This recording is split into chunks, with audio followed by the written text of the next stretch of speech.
Welcome to the Bucket List Life Podcast with Trav Bell, the world's #1 bucket list expert. Bucket List Life's mission is to help you get off the treadmill, stop Groundhog Days, hack your habits, and live a regret-free life. Because we know life's way too short not to live your bucket list life. So please welcome your host, Trav Bell, the Bucket List Guy.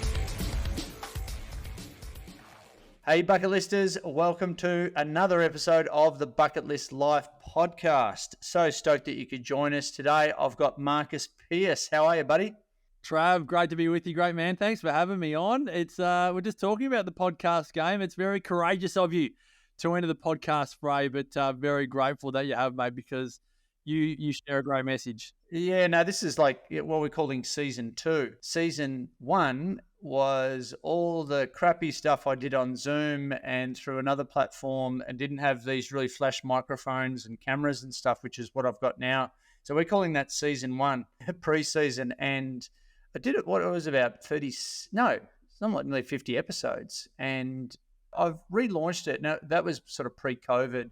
then COVID came around, went into survival mode. Podcast doesn't pay that well in the early stages anyway. Pay me 10 grand for this interview.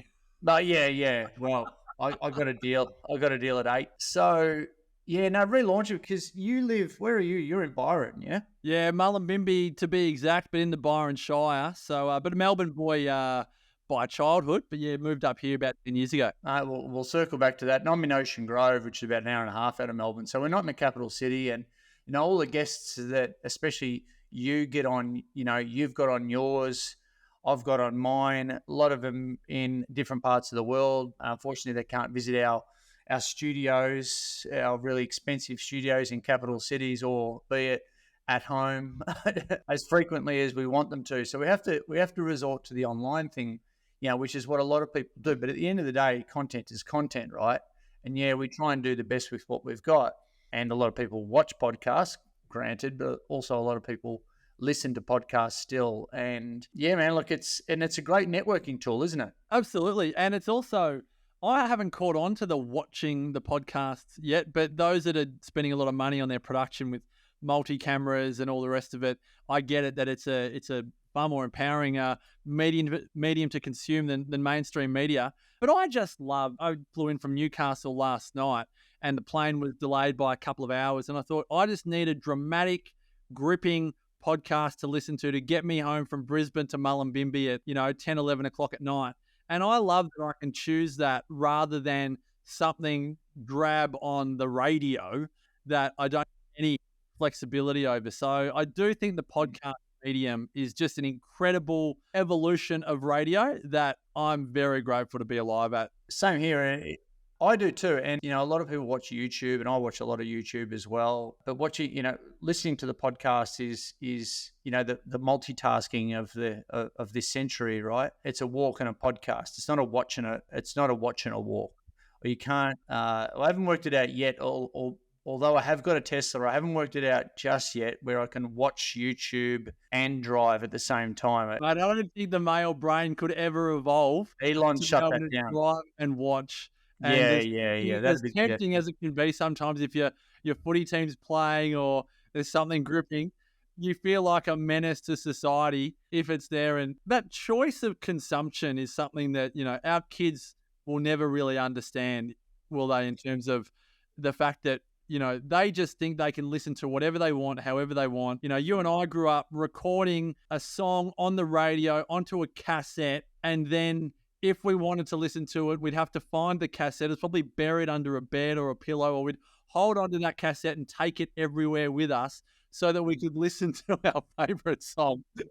I remember putting together mixtapes. Listening to the top 40 and recording your favorite songs. Ripping it.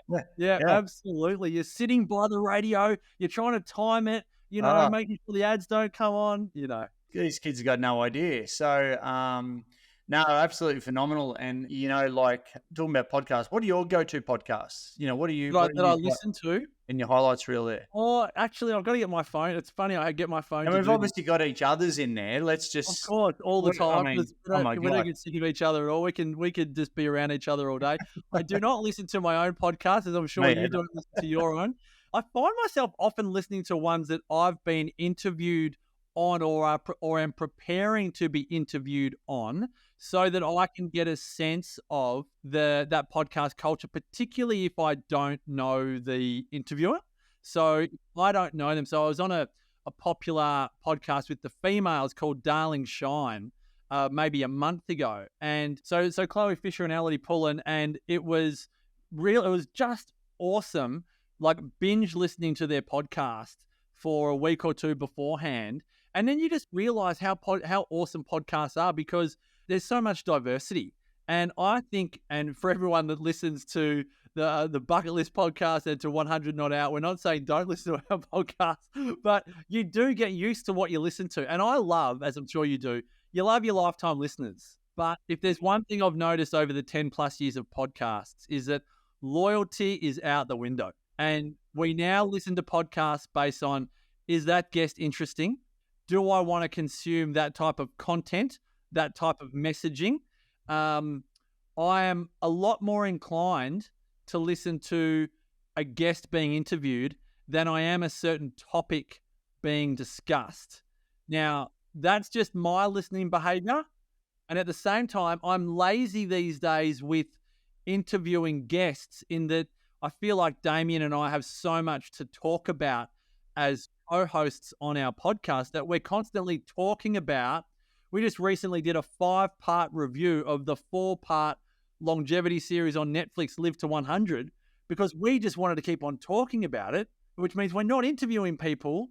But, I go as a listener, but I like to listen to interviews. So it's a really interesting game, podcasts and consumer behavior. Also add to that what mood you're in as well. Like I'm very deliberate in how I bookend my day, and how I get set up for, whether it be keynote speeches or, different things with, throughout my day to get me in the mood, getting in the zone.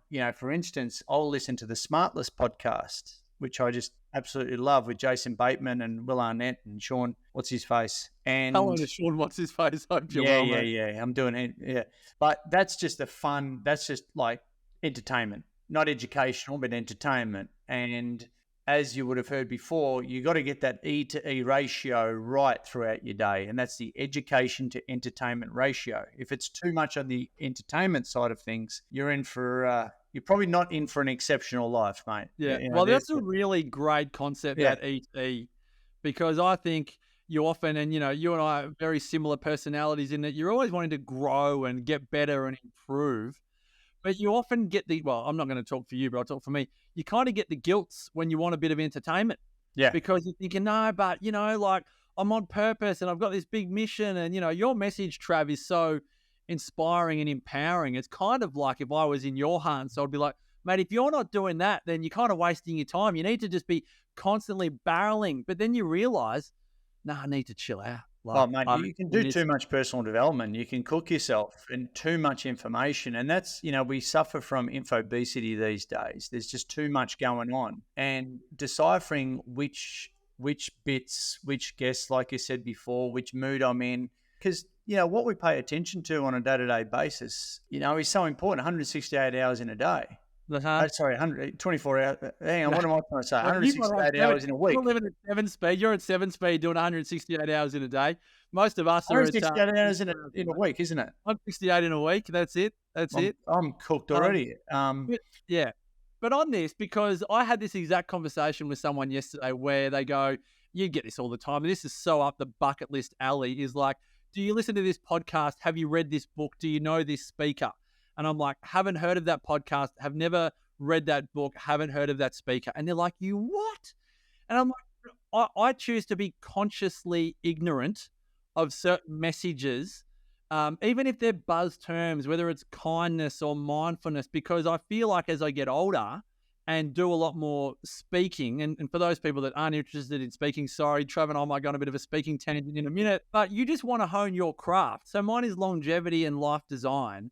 And I just want to get better and better and better at that, which means I have to become dumber and dumber and dumber at certain other areas that could distract me. But if I can't see a really obvious link to learning about it to help me share my message about living an exceptional life with others, then I'll just choose to not read that book. DeMartini's big on this. I'm sure you probably talk about this in your bucket list context. Like, you've only got so many years left, which means if you can read 10 books a year and you've got 50 years left, write your list of 500 books, or maybe write your list of 400 and leave 100 on the go for spontaneity, but you've only got a finite number left. Like, don't read a shit book because time's running out. Yeah. Well, we're in that attention trading business, attention arbitrage business, as Gary Vee puts it. And there's only so much attention that we can give to things on a day-to-day basis. That's the thing. We're spread too thin. And I think you've just hit the nail on the head in terms of my whole life, mate, because I don't know a lot about a lot of stuff, but know a lot about bucket lists. So I've got an inch wide, maybe even a centimetre wide and a mile deep. And I'm still going deeper and deeper on this topic, as you are, with the longevity and lifestyle design, which we'll get into it. By the way, on that, this is going to be an interesting one, given what you do now compared to what you did in a former life. But let's say you've traveled recently, you've traveled international recently, which you have. And what do you put on your incoming passenger card, as in your occupation? Do you know now, it's so boring. I just write director or business owner. Nah, there's no one pointing guns at you for that one. That's good. Because if it was life design strategist or longevity strategist, or I don't know, do you ever put speaker? Sometimes I do. It got me in trouble. It got you in trouble? There's a whole thing there. I was kicked out of America.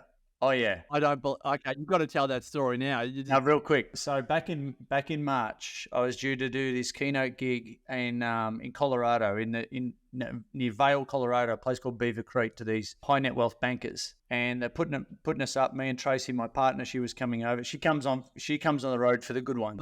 On the big ones, yeah. Yeah, on the big ones. So chalet for the week, unbelievable. Ski hire, the whole bit. And then I was going to go to the 10X Growth Con afterwards down in Vegas with Grant Cardone. So off we went. Been back and forth to America so many times. Spoken over there, sometimes free, sometimes paid. Did the flight, 14 hours, Melbourne to San Francisco to get a connecting flight to Vail. Anyway, got to the airport, showed them my passport, Homeland Security. They said, "Why are you here?" "I'm here to go to a conference." "Yep, cool. What do you do?" "I'm a speaker." And I had speaker written on the incoming passenger card. "Right, you speaking at this conference?" Yeah. "Right, you getting paid?" "Yep. Here's my invoices."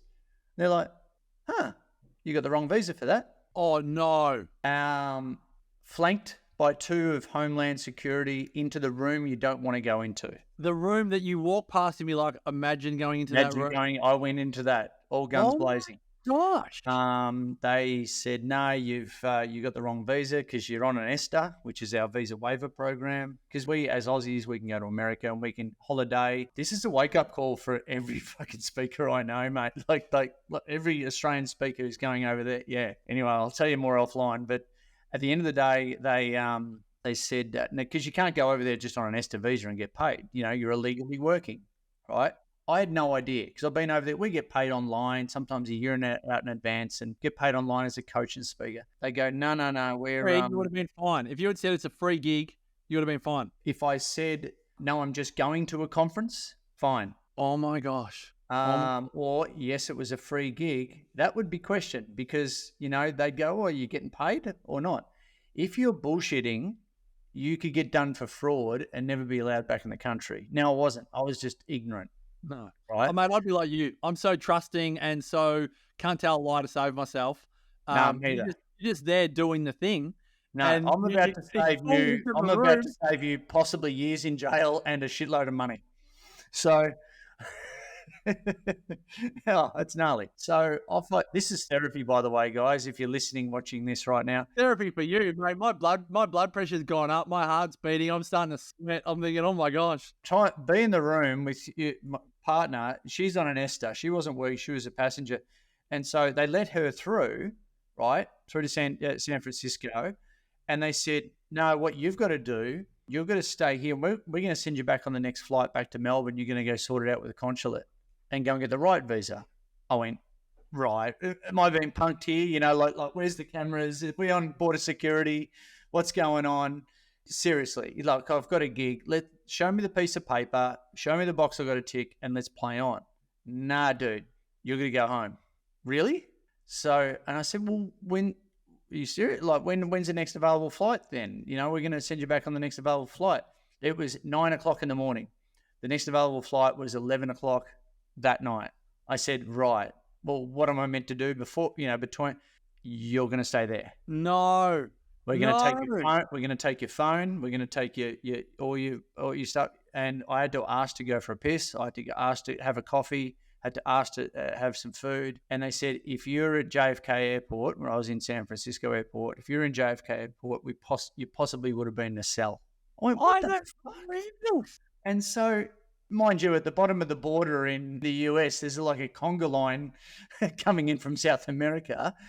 I'm going, dude, I'm here to motivate Americans, like I'm here to do good, not evil. And they said, no, it's procedure. I said, well, what box am I meant to tick? I had 7 different answers as to what visa I was meant to be on, because we as speakers don't fit into a box. We're not a sports star. We're not a movie person. We're not kind of an entertainer. I don't know. So 11 o'clock rolled around. I'm sitting in this room all day, and I could call Tracy, and I was to meet her back on the plane. Walk back on the plane literally with this. Here we go. Here's evidence. Walked up back on the plane with this thing with all my documents in it and a sworn statement, and I'm getting led onto the plane, again flanked onto the plane by 2 from Homeland Security. The pilot who was just behind, he's looked behind me and gone, he was so disappointed. I'm like, dude, I'm not an international drug dealer.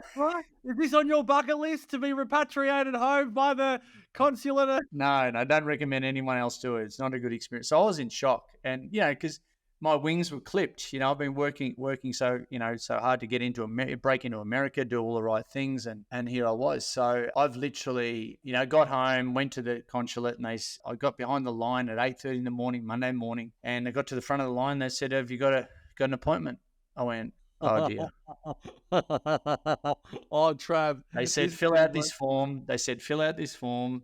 And that was like hieroglyphics. And a month and a half later, I had a meeting with them. Had to do the event online. Missed out on the GrowthCon, thing that the other conference that I was going to go to. They were all cool. I hate letting people down like you. And did it online, and then went to the meeting. Fucked up the paperwork.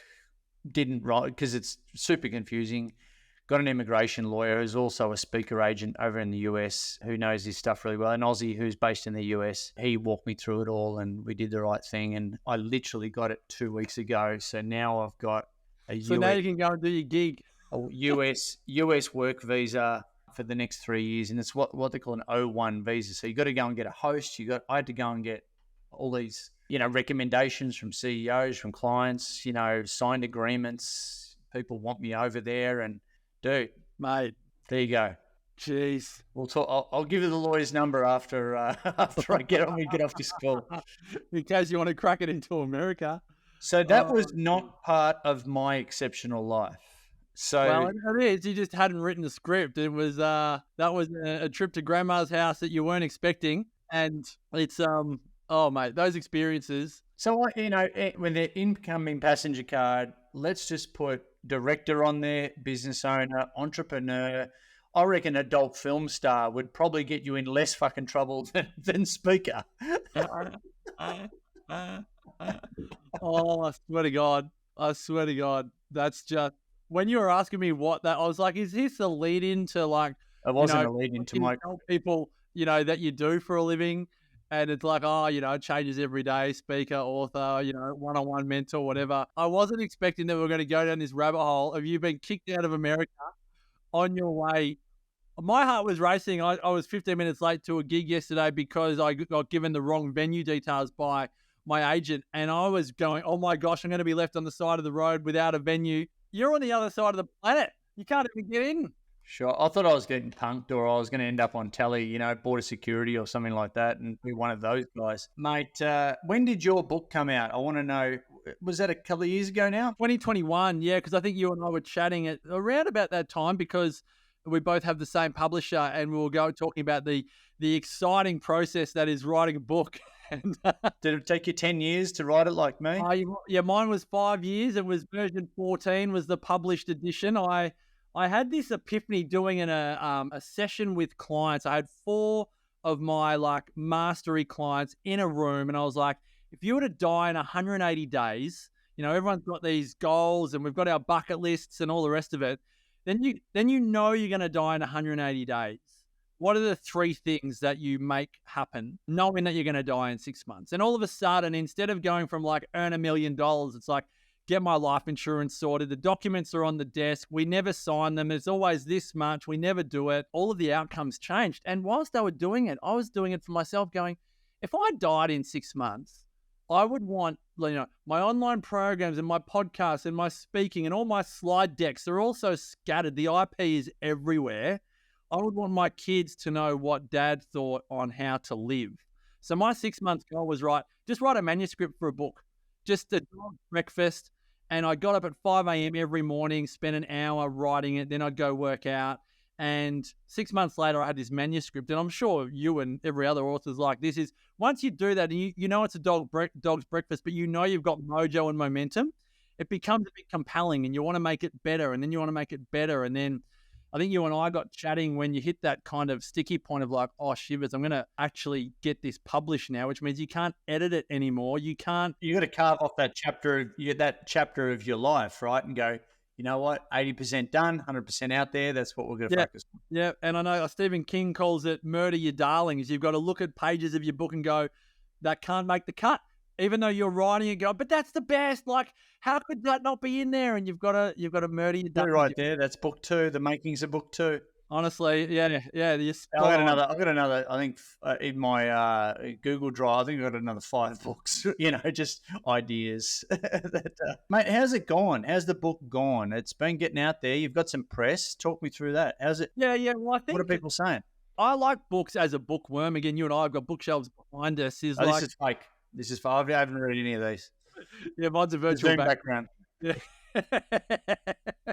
The thing about a book is that you do get the blood, sweat, and tears of people in your hands. And so I love, people talk about books as a glorified business card. I feel like books are so much more valuable than business cards. Business cards, I don't know about you, Trav, but like if I get business cards, they end up in the bin. Sorry to anyone that's given me a business card. But like you end up looking at it going, what am I going to do with this? Maybe purpose is I'll put their number in my phone and I'll chuck the card out. But this thing I did in Newcastle yesterday, I only took 2 books with me. And the 2 people that I gave them to, the event manager and the MC, they were so grateful because I had an interest in life design and longevity. But there's something special about books. And then you get messages. I said to Danny, the event manager, she messaged me going, I was up till 10 o'clock last night reading your book. I couldn't put it down. I was like, thank you so much, because all authors love reader feedback. They love to know that their book is being read. Actually read. Actually read and not sitting on the bookshelf. Yeah. One chapter wonder. Yeah. So, and I suppose for me, I always wanted to write a timeless book. I didn't want to write a book. You and I have similar books in it. You could read it at any time, 1980 or 2080, and it will still have an impact on your life. And so for me, I'm grateful is not the word. I'm fulfilled that I put the effort into writing a timeless book and not a trendy book or a fatty book, a book that is still 2 years old and can still get mainstream media and use that as a great leverage point from a credibility perspective. I put a lot of research and detail into it as a way for people to go, yep, he's serious. We can have him on, today's show or a podcast or whatever, and know that they're not talking to a peanut, because as an ex-TV producer or radio producer, there's no greater frustration than getting a peanut onto your show and it's on you, the producer, going, why did I get them on? They weren't even good talent. And I think someone that writes a book genuinely has a lot to talk about. So, mate, tell me what led your backstory. What led you up to being, would you say, a longevity expert? Is that the niche? Well, if you know more than 90% of the population, I think you can call yourself an expert. I'm always a learner, though, so I feel a bit self-conscious in saying that, but I'd be quite confident to say I know more about longevity than 95% of the population.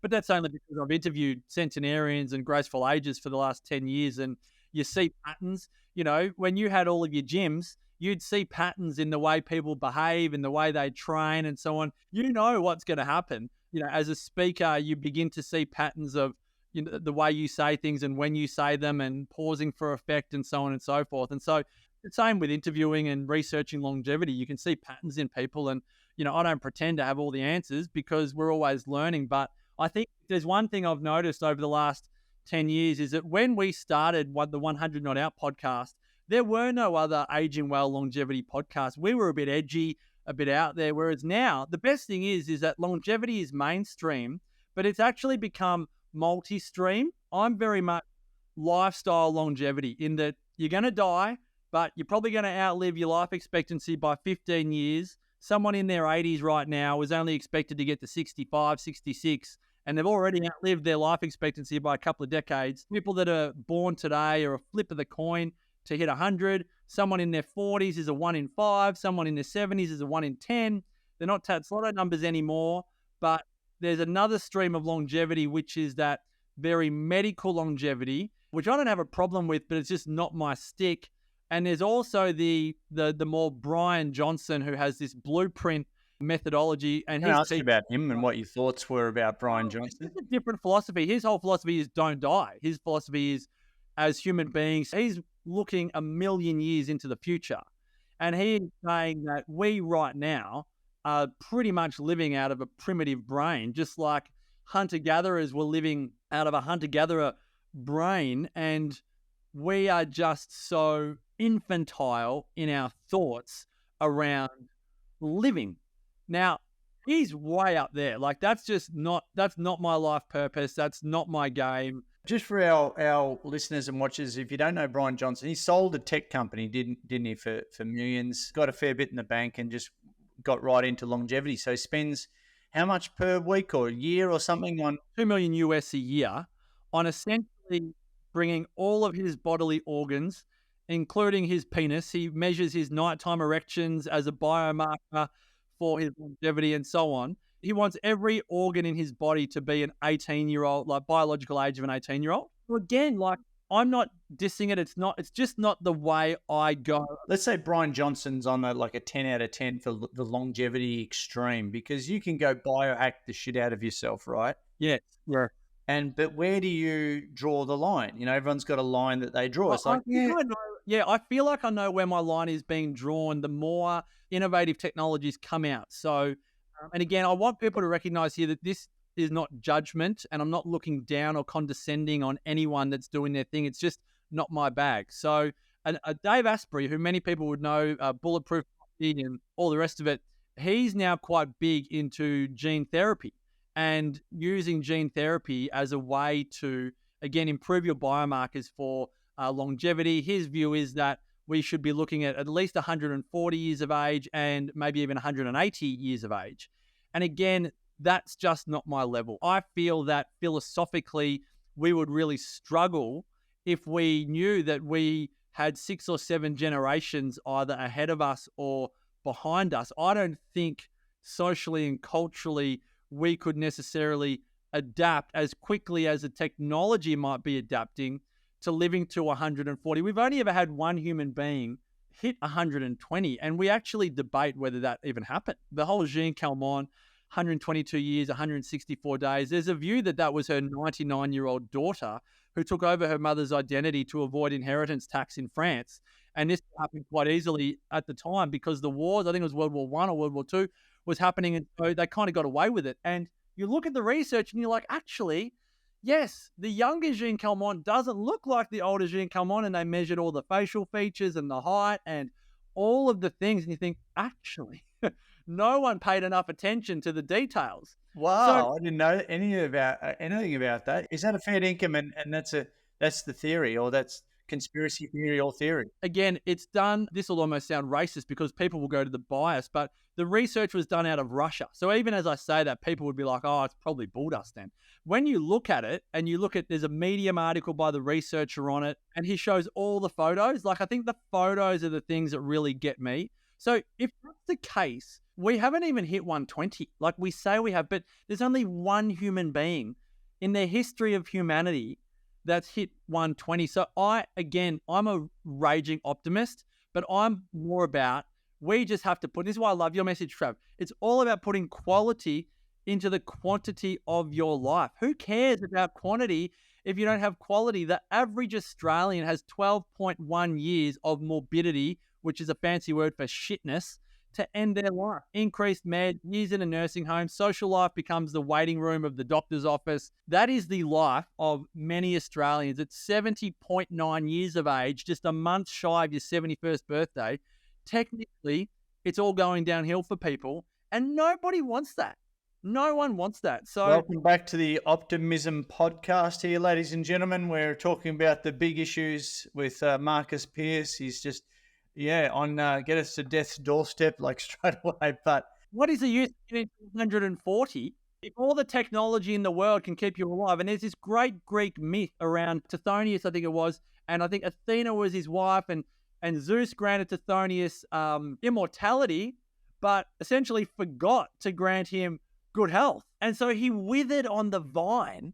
And sadly, that's how a lot of people's lives are ending. That's why I say, who cares how much money you've got? If you've got no friends, you've got no health, you can't stand your family, you're bored out of your brains, you've got money in the bank, and you can be kept alive. Like, what's the use? But also, I guess if, I'm just thinking out loud there, if you're going to go after longevity, then society's also got to catch up with that as well, because, what's retirement age here in Australia? Is it 67 now? 67, something like that. All right. Yeah. Well, for a lot of people, they down tools and they stop working, obviously, and they go into retirement. And the images of retirement certainly don't sell me. No way. Year of life behind being born. Dude, and like how many people exit their businesses or retire and work their guts out to get the big paycheck and get the superannuation, the 401k over in America, and then have 5 good years and then croak it. It's like, that is the saddest thing I can think of, right? You've worked your guts out, probably been dissatisfied, disengaged for a lot of that. Otherwise, you'd probably still be doing it just to get to that payday, and then hopefully everything's rosy after that. But for a lot of people, it isn't. And so, that maybe has to be re-looked at for us to catch up with, living longer, because we've got to keep stimulated. We've got to keep growing. We've got to keep the mind stimulated, let alone the body, right? And this is 100%. And this is why, again, the messages that you and I share is like, we've got to do this now. Like, dementia, half of dementia would disappear if we moved 30 minutes a day, which is disgusting and amazing all at the same time. That means that how many people are not moving 30 minutes a day, and how easy is it to prevent? Technically, it's 42% of dementia would disappear if we were sufficiently physically active. So it's like, okay. And it takes 10 to 50 years to hit diagnosis. So someone in their 40s that says, I'm too busy to exercise, it's like, well, then you won't be too busy to have 8 years diagnosis to death in your 70s. Like, and that sounds brutal and it sounds a bit flippant. But again, this is the third leading cause of death in Australia. A lot of people think it's a normal part of aging. It's anything but a normal part of aging. It's common, but it's not normal. And people have got a perception around aging that is so fatalistic. And it's not the case. It's not how some graceful ages choose to do it. Yeah, mate. Look, and talk about gracefully aging. You may or may not have seen this, but on my bucket list, as Mr. Bucket List guy, is to become a centenarian, right? I put it on there years ago. I don't know if you saw on the gram. Did you see the tattoo? I don't know if I have. Okay, so the algorithm may not have given it to me. No. Well, this is live, people. I don't know if you can see that, but I got a tattoo. Oh, 1973 to 2073. 1973 to 2073 with a big plus or a little plus. So psychosomatic, I'm looking at that in the mirror and it's getting worse, that view in the mirror every day. I'm getting better. I'm north of 50 now. And at the end of the day, I'm going to try and play tricks on myself to live beyond 100. But it's that reminder of going to 100, even though I say, the average age of death is around 80 here in a sec. But and I might have to change the book in due course, add some more squares.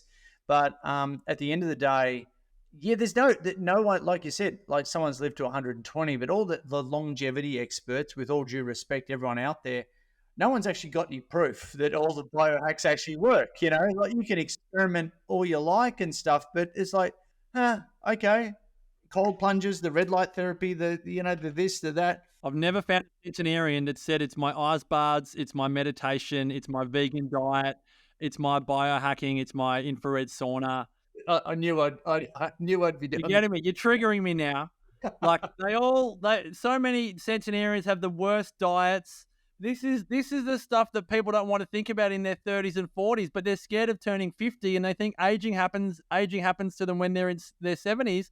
And I'm like, this happens when you're in your 5s and 10s and 15s. And if you're 20s scared of turning 30 and you're in your 30s considering getting Botox because you want to look younger, I'm like, oh, hold on a minute. Like, you have this one-liner. It's something about, it's like a neck up, check up from the neck up type thing. It's like people really need to consider what they're saying to themselves. People lose 7.5 years of their life just by believing that their best years are behind them, that it's all downhill from here, that they're a burden on society as they get older. That's Yale research that interviewed 600 people over the course of 20 years. The people with a disempowered view of aging die 7.5 years earlier. That's just a belief. We're not even talking about movement and social. And That's you're full of stats, mate. That's a hell of a stat, and that's a psychological. I could give you more stats. Yep. But I think this is the key, man. This is what we've got to be mindful of.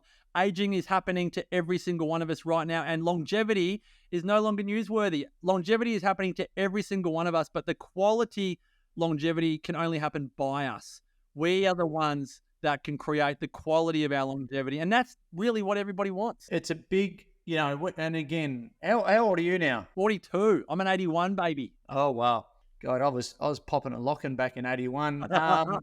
Original. And so don't do that on camera ever again, Trav. So, longevity is a hot topic, and you've already touched on a few. What are the biggest misconceptions about it? Well, for younger audiences, it's that they're biohacking their way to longevity, and I still can't find a culture that's the case. I think another big misconception is that you are what you eat. I definitely believe, having interviewed centenarians for years, it's that you are what you think and you are how you move. Physical vitality trumps a great diet all day long. Putting great fuel in the car but not moving the car. We all know that would be stupid to put the best fuel in the car every day and not move the car.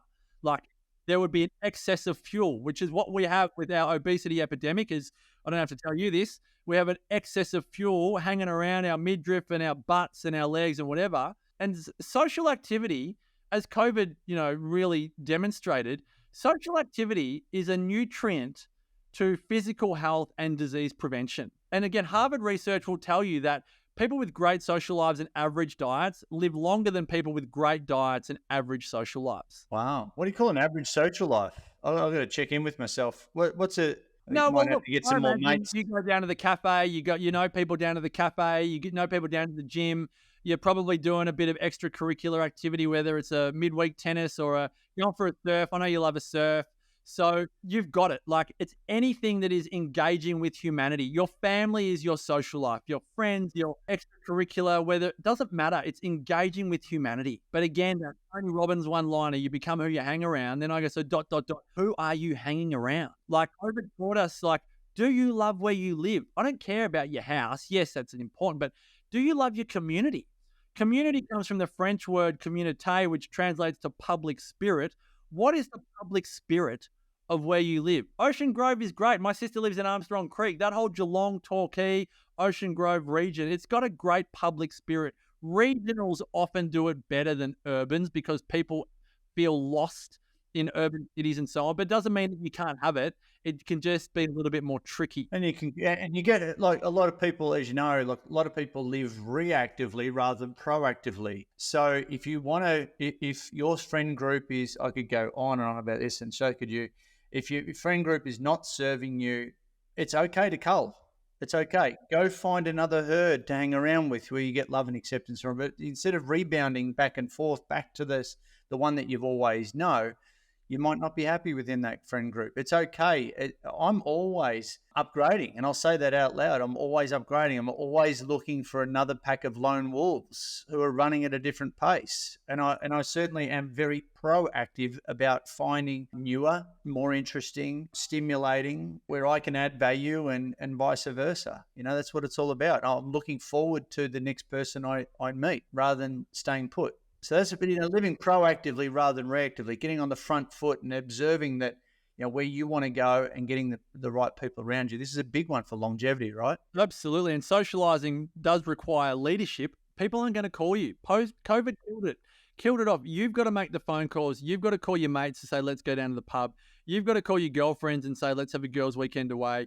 You've got to organize the midweek tennis or the table tennis team or whatever it is. No one else is going to do it for you. And we're brutal about this in business where we hire and fire based on performance. But why don't we do it for our lives? If our friends are not performing and we've held them to account and we've actually recognized that it's not serving us, we're not the best version of ourselves around certain people, you are allowed to stop spending time with them. And you are allowed to upgrade your peer group and go and find, like you said, your lone wolves running at a different pace. And that will... We do it in business every day. Yeah. High performance sport. Yeah, always seeking different masterminds and whatnot. Mate, being a lifestyle design expert, longevity expert, talk me through, you and Damien Christoph did a bit of a Blue Zone tour. Yes, we've been going there since 2016. Ikaria. Talk me through that, again, how it relates to what was on Netflix about the Blue Zones. And yeah, sure. Because the Blue Zones has been around since National Geographic did all their research at the turn of the century. And we've been taking small groups to the Greek island Ikaria since 2016 and more recently to Sardinia, the Italian island. But there's some big differences there. And the reasons why we take small groups there is because we want people, that DeMartini line, you can't stick your hand in a pot of glue without some of it sticking. It's not about going to Ikaria and living there. It's going, I'm going to stick my hand in the pot of Ikaria glue for 10 days, and I'm going to take some of that wisdom back to Australia, wherever our attendees live, and apply their wisdom for how to live. Because in Australia, we have a very fractured longevity culture. You've got a neighbour down the road, around the corner in the back house that's 102, but you only see her once a year and you don't really know much about his or her life. We have a fractured longevity culture. In Ikaria, population 8,500 people, small island, 250 square kilometers. The lifestyle is the same wherever you go. So you can see a longevity culture and a longevity lifestyle for 10 days, immerse yourself in it. And you go, oh, yeah, instead of driving, they would walk. They would say, why drive when you could walk? They would never drink alcohol alone. They would live alone, perhaps, like 91-year-old Vaso, who you see in the Netflix series, and Dan Buettner says, what's your favorite herbal tea? And she says, red wine. And he's like, oh, hilarious. And it's true. She loves to drink. But so Vaso is the auntie of Thea, who we stay with. We stay with Thea and Ilya and their family in this village called Nas. Now, the village of Nas, which is where National Geographic were based, they are all related, 70 to 80 people, cousins, first cousins, second cousins, aunties, uncles, you name it.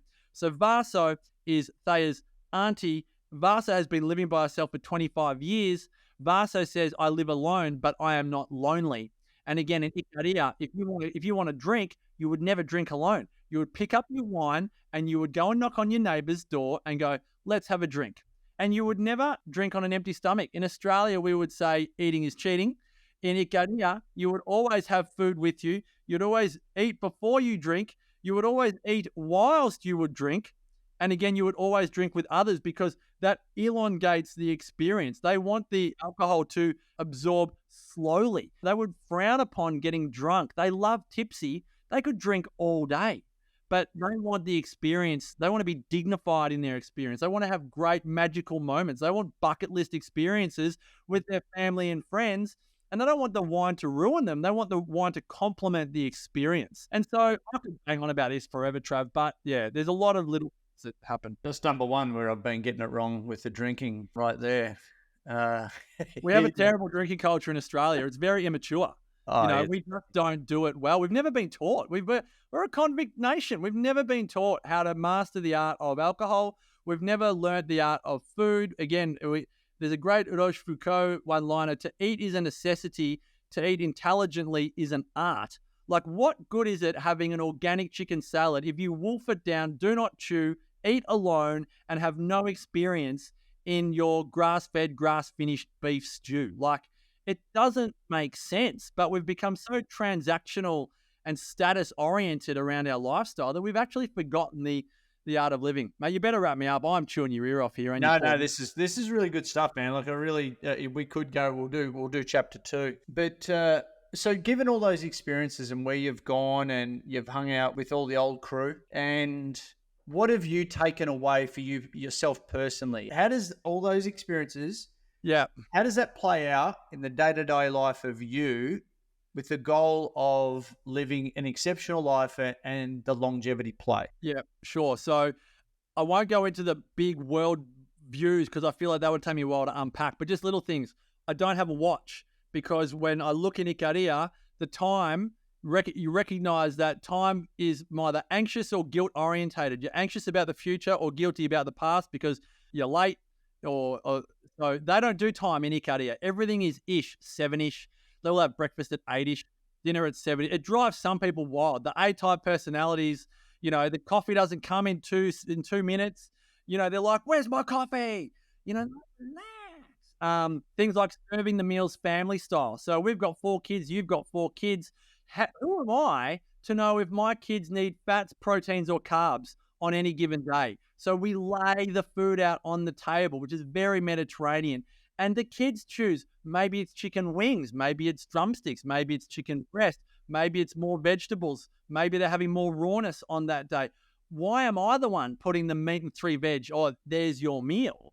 That's just not, again, we go, oh yeah, of course. That's not how it's done. They would only eat off small plates in Ikaria. Again, very Mediterranean, that type of concept. It's small plates, more incidental movement, not just working out for 30 minutes and then that's it for the day. Like, doing walking and talking phone calls, any excuse to kick a soccer ball with my boys or get moving. Socially, being so more good at just switching off at the end of the workday and then just chilling out with friends and family, having a beer with neighbors at 4:30 in the afternoon, particularly during COVID, and going, I'm going to down tools and I need a social commute home, if you know what I mean. I need to just tone it down. You got to build that in, right? You got to bookend your day. You go from the monkey mind to... all that out of your head and into your body. And all that stuff they do innately. They just, it's been built and passed on generation. Whereas what's been passed on generation, it's more like trauma, alcoholics, abuse, work hard, never see your family. It's just so different. So again, I could talk on my own personal insights forever. Siesta, which translates to actually 6 hours after work. Ilya's in the Blue Zone's Netflix series a bit. He's the one banging on to me about this. He will always rest 6 hours after he started working, religiously. And he's a farmer. And I'm like, oh, yeah. We talk about it in the wellness world about, you've got to, you're actually going low blood sugar and you need to start fasting and whatever. Maybe you just need a nap for 20 minutes. It does one. Power naps. Yeah. Power nap, Yep. So, yeah. All these things, man. But again, I'm conscious of time. We'll talk all day. What do you got going on at the moment? How can people connect with you? How can people get in your world? Yeah, sure. There's pretty much small, medium, or large. If they just want a little dip their toe in the water, I do this exceptional life quiz. It's just rate the 8 areas of life out of 10. Free quiz. Takes 2 seconds. Go to marcuspearce.com.au. Fill out the quiz and rate your own exceptional life, see where the improvements can be made. There's the book, obviously, and then if they want to do in-person stuff, I run an event in Byron Bay every year, which again is at my website, and we're off to Ikaria and Sardinia in August and September next year. So all the details at the website, marcuspearce.com.au. Perfect, bro. All right. Hey, look, Get Around Marcus Pearce is absolutely awesome. Love the book, mate. Love the thought leadership around longevity. Thanks a lot for being on the show. Oh, Trav, thanks for having me. Look forward to doing it again, brother. Thanks so much for listening to the Bucket List Life podcast with the world's #1 bucket list expert, Trav Bell. For more great content, go to www.thebucketlistguy.com. We'll see you next time.